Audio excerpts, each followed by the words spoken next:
আরেকটি নতুন ভিডিও নিয়ে আসলাম। আমি আজকে আপনাদের তরমুজ চাষের যে সমস্যা বা সুবিধা সেটা নিয়ে আলোচনা করব। আমি আসছি পাইকগাছায়। তো চাচা ভালো আছেন? আলহামদুলিল্লাহ ভালো আছে। আপনার পরিচয়টা দেবেন, এই আপনার গ্রাম সহ নাম। মোহাম্মদ মহাসিন আমার নাম, গ্রাম পাইকগাছা উপজেলা, গ্রাম হয়েছে দেলুটি ইউনিয়ন, হরিণখোলা গ্রাম।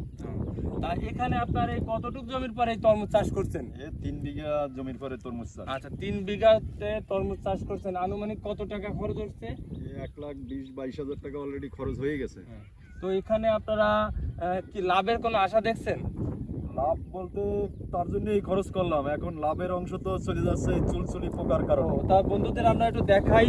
দেখেন, উনি বললো চিলচিলে পোকার কারণে। দেখেন এই যে গাছের আগা মরা দেখছি, এবং দেখেন একটা ডোগা থেকে কতগুলো চিলচিলে পোকা দৌড়ে বেড়াচ্ছে। দেখেন এই চিলচিলে পোকায়, এই ছোট ছোট পোকায় গাছ মারে ফেলছে। এর জন্য কি কোনো ওষুধ ব্যবহার করছেন? এর জন্য আপনার সাকসেস ওষুধ ব্যবহার করছে, জয়যাত্রা ব্যবহার করছে, অন্য ধরনের আরো বিভিন্ন কোম্পানির ওষুধ, যে যা বলছে সব ওষুধই টুকটাক ব্যবহার করা হয়েছে। সবই ব্যবহার করছেন? জি। তা কি কোনো ফল আসছে না? না, এর কাছে কোনো ফল আসে নাই, আরো বরঞ্চ ক্ষতিকার। এই ফল এইভাবে নষ্ট হয়ে যাচ্ছে।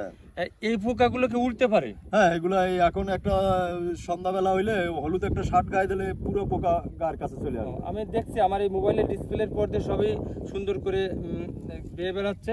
তো এখানে আপনারা ওষুধ কি কি ব্যবহার করছেন যে তার কোনো ভালো ফল আসেনি এরকম কোনো? এখন এই পোকার ওষুধ যা বলে দোকানে বিক্রি করে, জয়যাত্রা নামে একটা ওষুধ আছে, তারপরে সাকসেস নামে একটা ওষুধ আছে, আর অন্য অন্য বিভিন্ন কোম্পানির বিভিন্ন রকমের ওষুধ। তা কোনো ওষুধে আর কোনো ভালো ফল আসে নাই।